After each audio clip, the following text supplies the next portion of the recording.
Hi, how you doing? Well, it's not very nice out. It's plus 8 degrees and a pretty good breeze, but there's a few tasks that I can get done today that I probably won't be able to get done in the next few days because the weather's going to take a turn and not be quite as nice. The task that I want to do today is to put row cover over some of the raised beds to start warming them up. Also, I want to take the straw off of the garlic and get that warming up so the garlic can sprout. I bought some bare root perennials yesterday, and I thought that I would get them potted up here in the greenhouse. My name is Sharon. I garden on a large yard in a small town in east central Saskatchewan, Zone 3. Welcome to my Sass Garden. And the snow isn't all off the ground.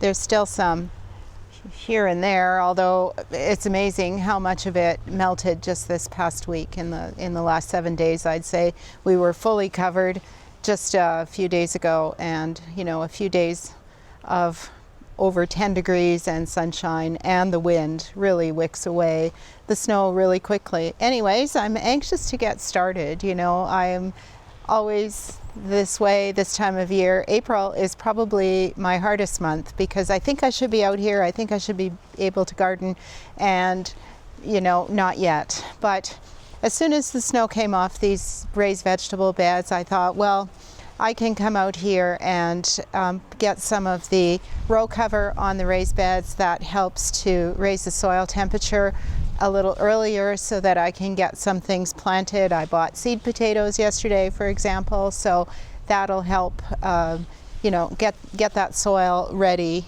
Also, I mentioned before that I'm shooting for May 3rd to plant the Lysianthus, and they're going to be planted in one of these raised beds as well. But to start off, I thought we'd just take a quick little tour around the yard and see how things are. I have peeked here and there, happy to see that perennials it appears that they've wintered and everything is looking ugly as it usually is at this time of year. This is another tough time for me. I just think, oh my God, this is so ugly. How can it be so ugly? But you just have to wait for green to start showing and for things to start looking better before you actually make that decision whether how ugly something is. It's something I do every year though, for sure. Just starting here at the greenhouse, I couldn't even get here the other day. There was still so much snow. It does move very quickly once the temperature gets over 10 degrees and sunshine, and certainly the wind doesn't hurt with the wicking away of the moisture. I'm happy to see that some things are coming through. Virginia looks good. I am very happy so far, anyway, with the state of the ajuga. That is solid in there, and so I think that this one is the black scallop. That feels good and solid, and I'm surprised at how much color they still have for coming through winter. Of course, there was a ton of snow here all winter, so that's certainly helpful to help them through. This is about the only thing that will survive in a pot for me, and these are some sedum and some hens and chicks, and that's, like I said, that's about the only thing that will survive for me in a pot over winter. Just moving along, then we come into still some snowy areas. This area also gets a lot of shade, and so lots of snow here yet. Along the garage here, I keep a lot of lilies as well as bearded iris right up against the garage. They do seem to do very well there. The dryness from the eave of the garage helps to keep things dry for them, as well as nice and hot and sunny. This is a west-facing wall, and this Apple tree is looking good. The shrubs are looking, these are house caps mostly, 3 house caps, which I'm still thinking about moving this spring, and if I do that, I have to do that very quickly before because they leaf quite early, and apparently it's best to move them while they are still dormant. I have to check and see if I can actually dig a hole where I want them moved to. Still a little bit of snow here and there. I have daylilies in here. I see the deer were through here a lot, so I have lots of deer poop everywhere. Free fertilizer, I guess. All of this is looking fine. The raised beds, I'll get to that in a minute, but they're all clear. There's still a little bit of snow around some of them, but the beds themselves are all clear. I was out inspecting the strawberries the other day, and it appears they have all lived. These ones that are looking so nice and green, well, mostly green, these are the everbearing, and these are the June bearing, and there is some growth under there, even though they are not as alive as the everbearings. Some of them are. I'm just not sure if the June bearing are going to be the way to go. That's my thought. This one is also a June bearing. This is a different variety though. This one is the Honey.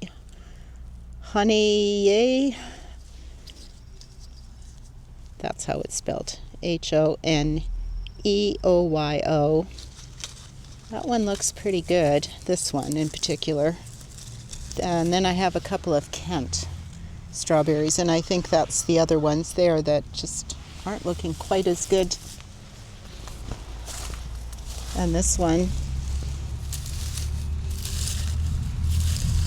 doesn't look good at all. Sort of looks like it died, even with all the... Oh, maybe not. Wait a minute.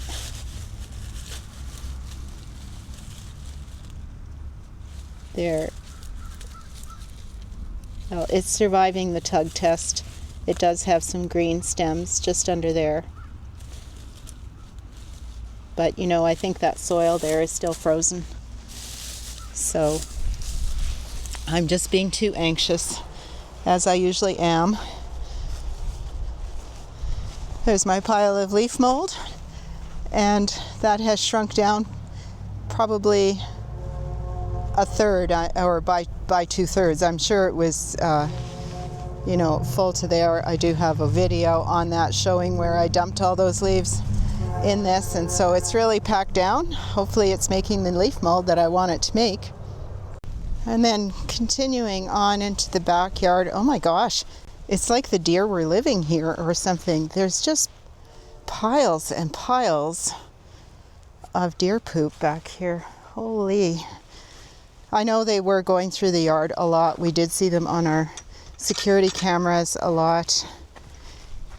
Here we have a very shady spot. This is the north border of the backyard, the north perennial border, and it is always late to melt. And so this is all fairly normal for this time of year. Even later sometimes it does seem to take quite a long time. I still have lots of leaves. These are the willow leaves from these 2 giant trees. There's one and the other, and these trees, the leaves, they fall so late, usually after the first snow. I was able to clean up some of them last year before the first snow fell, but there's still lots to go. I did come out here and rake the other day just a little to kind of fluff up.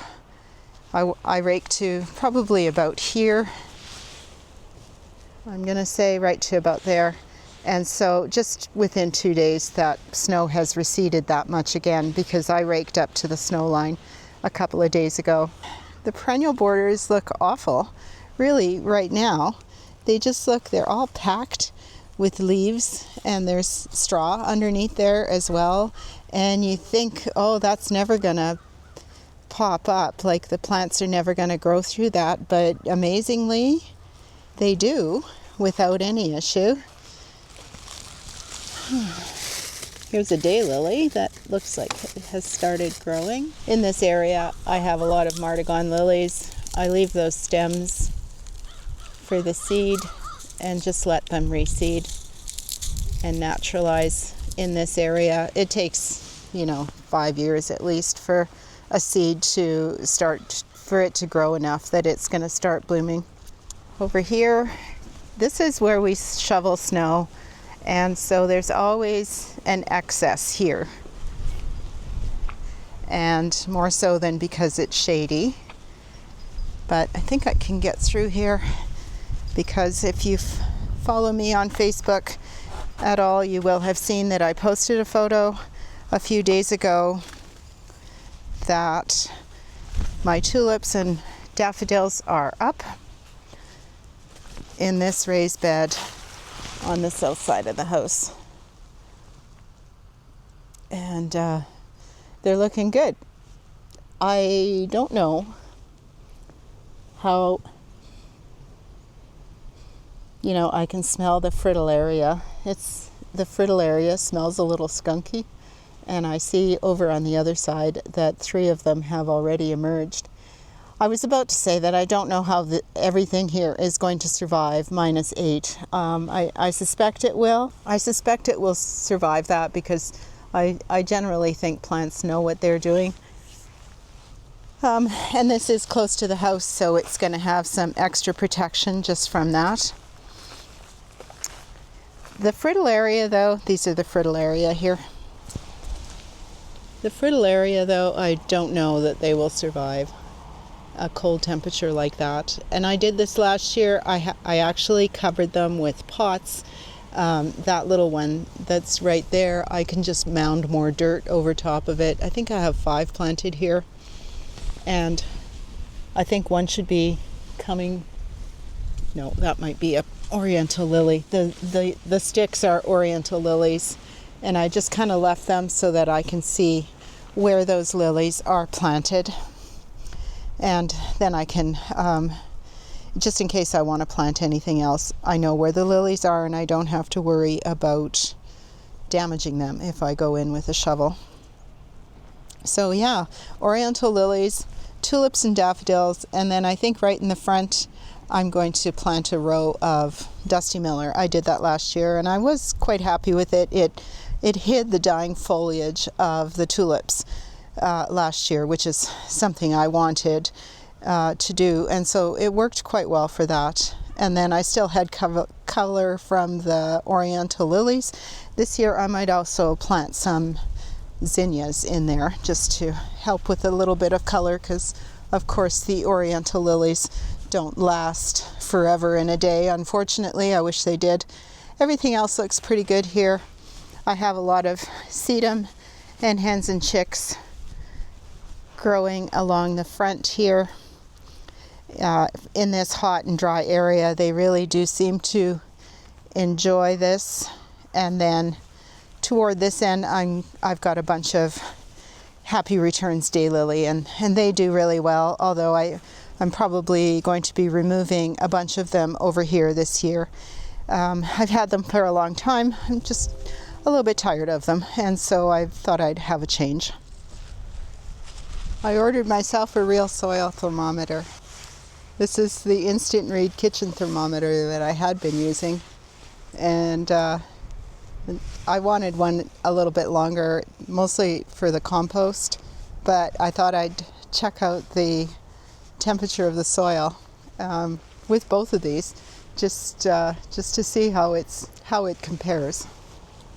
So I'm gonna, before I take the straw off of the garlic bed, I'm going to check the temperature of the soil just underneath the straw, and then I'm going to compare it to the soil that is not mulched just beyond that. That's where the onion is going to be planted this year. And in the past, I've noticed a big difference with mulched soil versus unmulched soil, so I thought I'd test out that theory. One sec.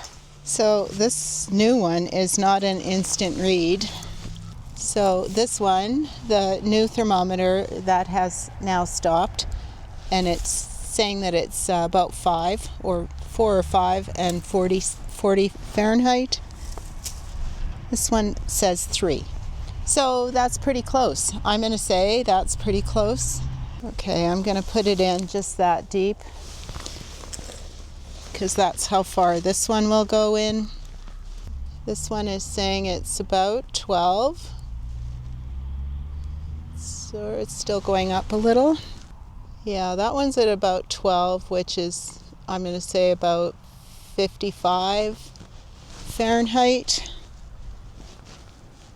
That's pretty warm, about 3 inches or 4 inches down into the soil. That's a nice temperature already so raised bed soil. It makes a difference. And this one says 10. So again, that's pretty close. This one is about 12, and the instant read was about 10. So that's fairly close. I'm going to say that both are probably accurate. Okay, that was my little experiment for the day. You could tell the difference between the mulched and the unmulched soil there is a big difference, or substantial anyways. So I'm just going to get the straw off of the garlic bed and see if there's any garlic popping up under there. I had to put this on last fall. I think I have a video or something I talked about where the fox came and buried an entire duck in this bed right here and dug up some of my garlic. So, and he kept coming back for a little while. So I did cover it with this plastic netting and some rebar stakes just to keep him out of there. We did get rid of the duck, but the fox came back looking for the duck. I like to work a little bit every day instead of one great big day getting in the entire garden, because I've mentioned before that I like the process of doing it all. To me, it's definitely a hobby and something I enjoy doing. I also like starting off, when you start off slow like this and do a little bit every day. It conditions your body quite nicely after a long winter's rest and maybe sitting around just a little bit too much. It kind of gets your body slowly back into shape, into gardening shape, and yeah, I prefer to do it that way, a little bit every day, and not stress the body out too much all at once, because I've certainly been there where you can't move the next day because you've done too much. I'm not seeing any garlic has come through just yet.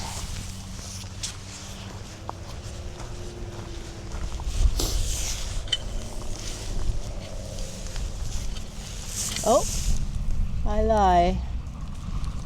There is one. Oh yeah, they're all coming through. So that's nice to see. That I'm always happy to see that the garlic has wintered.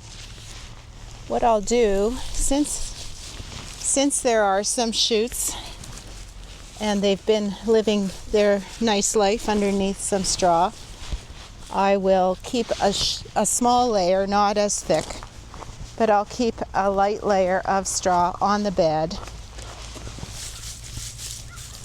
just to keep them protected until it does warm up a little bit more.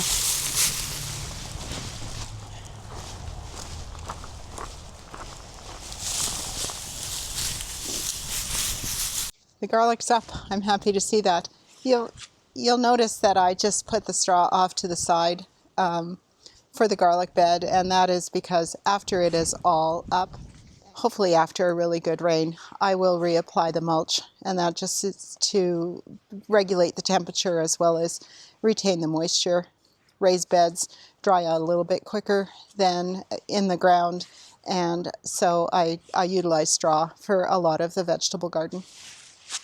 I'm going to just cover the raised beds now with some frost blanket, and again, that's just to get things moving along and keep things a little bit warmer. I had a cat walking through here the other day, so I don't mind the stray cats because, if I do have any mice, maybe they'll take care of them. They didn't take care of the voles that decided to make a bunch of tunnels in the backyard in the grass this year. But, they do like to use these raised beds as giant litter boxes from time to time, so I like to discourage that. As I said, I don't mind having them around, but I don't care for them using my food beds as bathrooms. That doesn't fly for me. I'm just going to take out all of these hoops, and that is just so I can put that row cover directly on top. I don't need to hoop it over. I'll put it directly on top of the soil and hold it down with some bricks.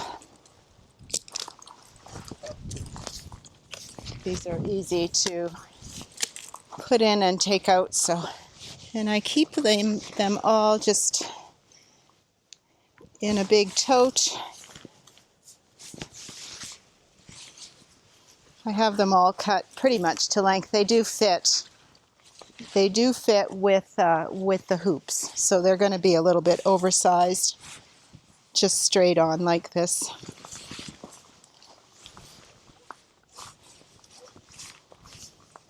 I keep bricks all around all of these. Bricks are always littering my garden, but I find them that and rebar I find to be quite indispensable in the garden. Not sure what I'd do without them all. Bricks are rough.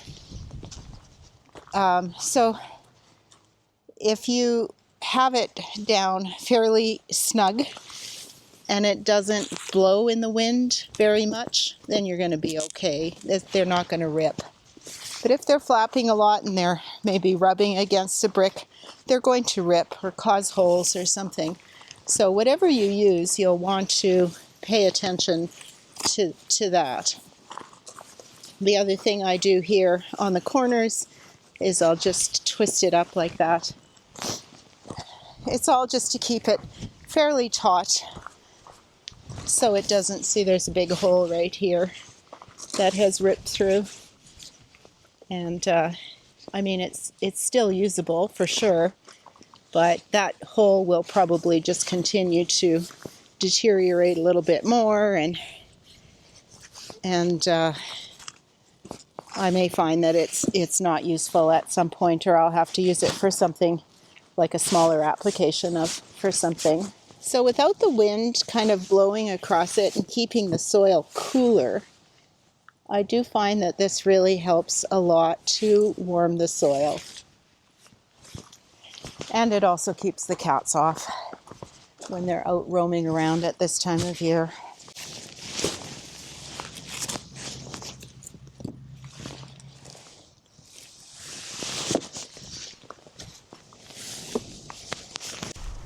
All right, one side done. I just have to get the other side done now.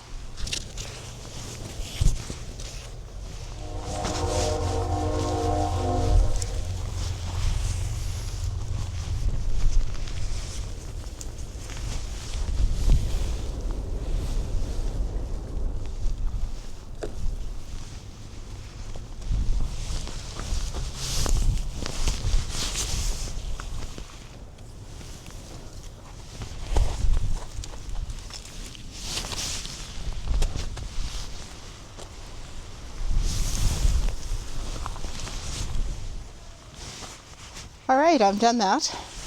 I've left that one. I'll go this side. I left the bed with the blue hoops on it. That's going to be my cabbage and broccoli bed. And first of all, my broccoli are only about a week old. They just germinated. I just seeded them last week when I got home from vacation, so they've just I don't even know if they have true leaves yet. They've just emerged. So I'm not going to be in a big rush to get them in. And the other thing is I don't have a sheet big enough to cover all of that. What I have left for the row cover is just sort of half sheets. So I'd have to piece that together. I should probably get some more and just to have more on hand, because I thought I did have more on hand actually, so I must have thrown some away that finally did get too holey, or I have reused them a number of times. I can't even actually remember the last time I bought some new stuff. So you are able to use it from year to year to year, just taking a little bit of precaution to make sure that it doesn't rip. So now we'll go into the greenhouse and get those bare root. I bought some astilbe, so we'll get those potted up. And although I don't need anything, I have been wanting to try astilbe in the backyard again. I do have a white one, and I used to grow maybe a pink or purple one a long time ago, and I can't recall what actually happened to it. But I did pick up this one. It's astilbe Aurencii Gloria purpurea, and I think when I looked it up, it's supposed to have these pinkish purplish blooms on all of them. It isn't a mix. 6 in a bag, and I think they were $19.99. And I can see as soon as I open it that there is some growth happening, but not a lot. So I think they look all right so far. They don't, sometimes you unearth something and it really smells, and they don't smell at all. I feel like they're going to be good. And there should be 6. I was actually going to order these online. It would have been a mix, and I think there's 9, and it was $35 perhaps. And of course that would include the shipping. But when I saw these yesterday, I feel like Costco gets in pretty good stuff, and certainly anything that you order from them online is shipped directly from the grower or from the supplier. So you get it, it doesn't come from the store. It's nice and fresh. I've always been pretty happy with whatever I've gotten from the store. Or, sorry, from online, from Costco.ca. I don't know what's exactly going on here. This one appears to be separate. So that's a little one. I don't know if that's one of the 6. If it is, that's kind of small. This is 1. Lots of roots and some growth happening. So that's 2.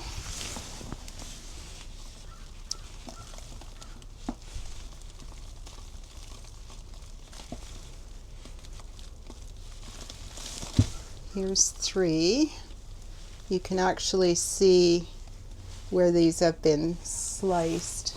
It's like a real flat cut right through there. And don't know which way to plant this. The roots sort of appear to be horizontal on it.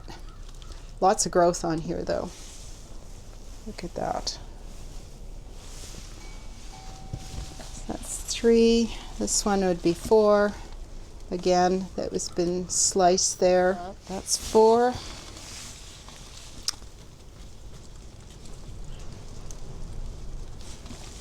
Here's 5, which is actually, this one is a separate one, I think. If it's not, it's going to be.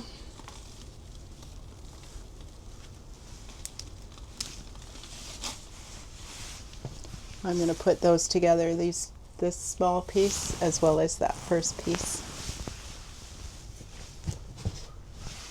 So there's 4, and this will be 5, and then this will be 6. I'm happy enough with that. This one is really nice. Lots of good growth starting. And I have some soil in here, but the soil is very dry, although I do have water in here. Maybe I'll water it up a little bit. So I'm going to pot these up but I'm going to take them back into the house. I don't have room under the lights, but hopefully it's just for a few days. I think I talked about the weather earlier, that tomorrow night is supposed to be a low of -8, and the next night a low of -5. But I think after that we might be in the clear or close to it. Just going to see if I can get you in closer here so you can see what I'm doing. And I'm just trying to determine here where the growth is that's pointing upward, where the roots are, which is actually coming like from everywhere. So I know that the green and everything is going to figure its way. You know, it's going to grow up, and the roots are going to grow down. But when the roots are coming from the top here, as well as from the bottom here, you kind of have to think about how exactly you're going to plant that. So I'm going to go that way. I'm going to cover up those leaves and that growth, and I'm sure it will figure things out and pop up the way it needs to. And I'm going to give these a water after I get back into the house. We did fill up the water barrels in here in the greenhouse to get the water warming, and it'll act once the water does warm, it'll act as a little bit of thermal heat. That is, it'll give off heat through the night a little. It doesn't work. I would need, I think, 8 55-gallon drums, black drums filled with water, in order for it to actually provide enough heat at night to keep this above freezing through a cold night. So I don't really rely on it, but there's a little bit that happens with it. So this is another one. It's weird. It's like it should be planted this way, but the growth is going that way, and there's also roots there.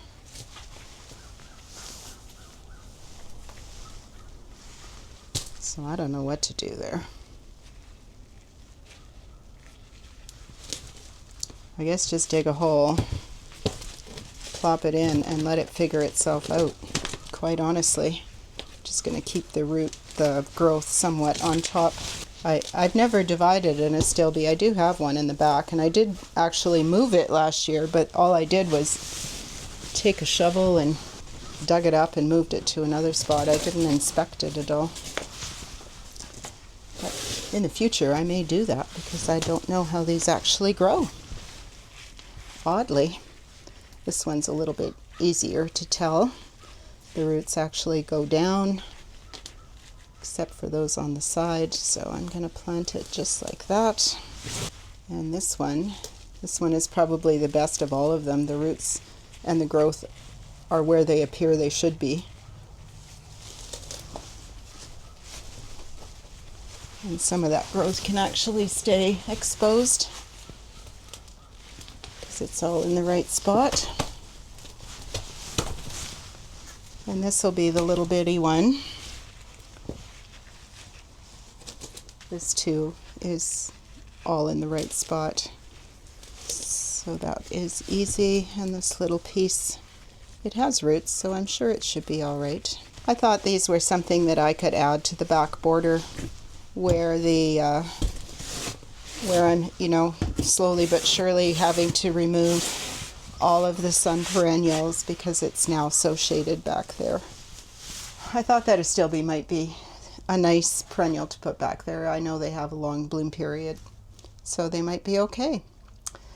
Thanks very much for hanging out with me today. Not exciting, but again, these are the tasks that I need to get done in the yard, and a gardener's day is never always exciting. It was probably more exciting for me today because I actually had some perennials to pot up, as well as first time really working outside, aside from a little bit of raking the other day. But it feels good. It feels good to get out there and get that fresh air and get all your muscles moving, and and looking forward. It's always fun at this time of year to be looking forward to the season. This time of year, there's still so much promise ahead. You know, before any storms come or the drought or whatever something is bound to happen. It usually does. That's not a negative way of thinking. It's really just a realistic way of thinking that there's always something on the horizon that one has to look out for. But I'm happy to be back in the garden. I'm happy that you're joining me this year. And thanks again for hanging out and for watching today. If you enjoyed the video, give me a thumbs up, tell your friends, and if you haven't yet, hit that subscribe button. See you.